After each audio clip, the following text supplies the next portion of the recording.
Hey, how's it going there? My name is Renee and I'm a cartoonist, an animator and a writer, and today I'm going to talk with you about my writer's notebook. But first, a little bit about myself. I'm a dad. I've got 3 kids.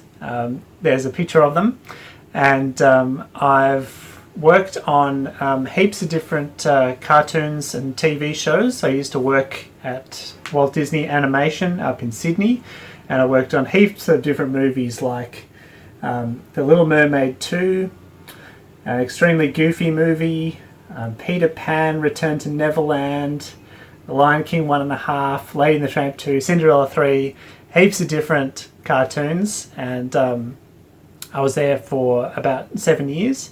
I've also made my own comics, so I've made comics about fantasy characters like this one called Sneaky Goblins, and more recently I've made a series of comics called Mythic Creature Trainer.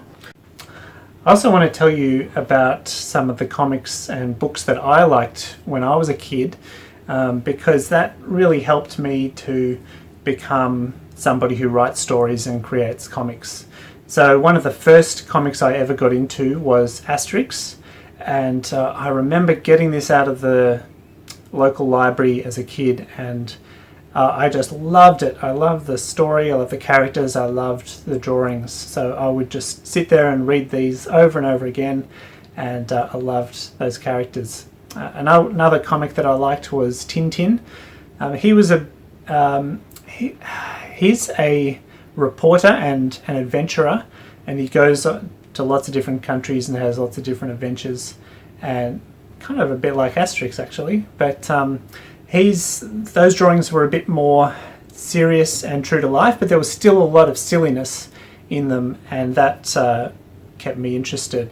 Other comics that I like are Mickey Mouse and also Spider-Man. So I used to love the comics of Spider-Man because they were always drawing him in different poses, and he was doing acrobatics and jumping off buildings and swinging around. So that was always, and fighting these weird guys in, different costumes and things. So there was always something really interesting when you read a Spider-Man comic. So Sneaky Goblins is about a goblin called Dank Grapple, and he goes on incredible adventures, and he gets in a lot of trouble, and he gets friends along the way, and they help him to get to his goal and to solve the problem that he has, which is that the mob wants him to find a secret elf relic and bring it back so they can get power over the city. So the question that you're asking in the story is, will Dank make it? And if he does make it, will the mob take over the city? And my second story, Mythic Creature Trainer, it's about the king's dragon trainer and called Ulrich, and he gets fired because of a mistake that he didn't make, somebody else made it, and so he has to go on a long quest to find a way to cure the dragons before an orc horde gets to the city and destroys it. So he has to basically save his job and save the city. So that's a pretty exciting story. So I'm going to tell you a little bit about my notebook, what I do with it, and the sort of things that I write in it. So I'm always writing down story ideas. So if I get an idea for a story, I'll just sit down and write it out, just in an outline form.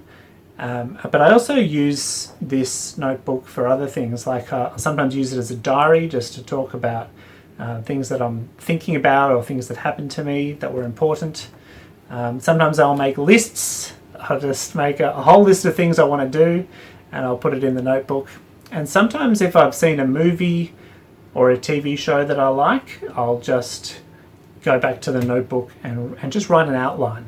So one really easy way of doing an outline is to think about the story in these three ways. You think about the main character, think about a problem that that character has, and how do they fix the problem. So there's lots of different stories. You could do that too. Say if I saw the film Frozen, I might go, well, the main character in that story is Anna, and she's an interesting character because she is a princess in a kingdom and she has a magical sister. But her problem is that her magical sister gets upset and causes the kingdom to freeze over, which causes problems for everyone. And the solution is that she goes and finds her sister, tells her how much she loves her, and so the kingdom becomes unthawed, or unfrozen, or it thaws out. Anyway, so that's just one story. Another one is Star Wars. So in the story Star Wars, you have a main character, Luke Skywalker. He's interesting because his dad was a Jedi, and his big problem is he wants to get off the planet, he wants to go and have adventures, but he works at a moisture farm, and the solution to his problem is that Obi-Wan and Han Solo help him to get off the planet, and he has adventures and he gets training in being a Jedi.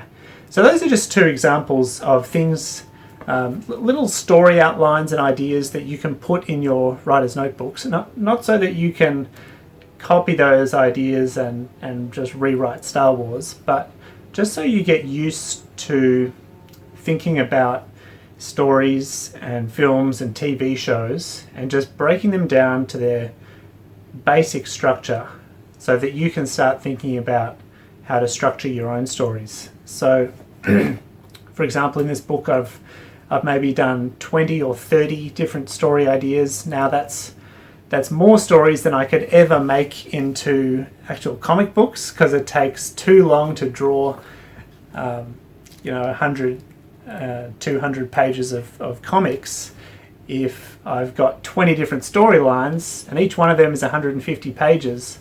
I'm not going to get to that. So I just choose out the ones that I think are interesting and have a lot of promise.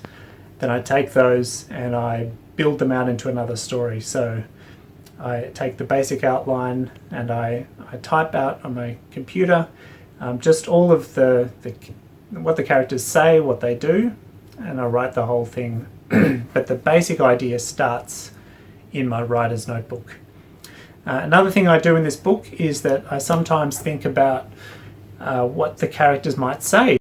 So one of the key events in the comic Sneaky Goblins is when the main character Dank decides that he needs some help to get past some human soldiers. He needs to he's just a little guy, so he can't fight all of these big soldiers, so he finds an orc who looks like he could do a good job fighting humans. So he goes and tricks the orc into helping him to get past this roadblock. And so I basically, in my writer's notebook, I just wrote down those basic ideas that I had, and I started to write in a bit of the dialogue, some of the things that the characters say to each other.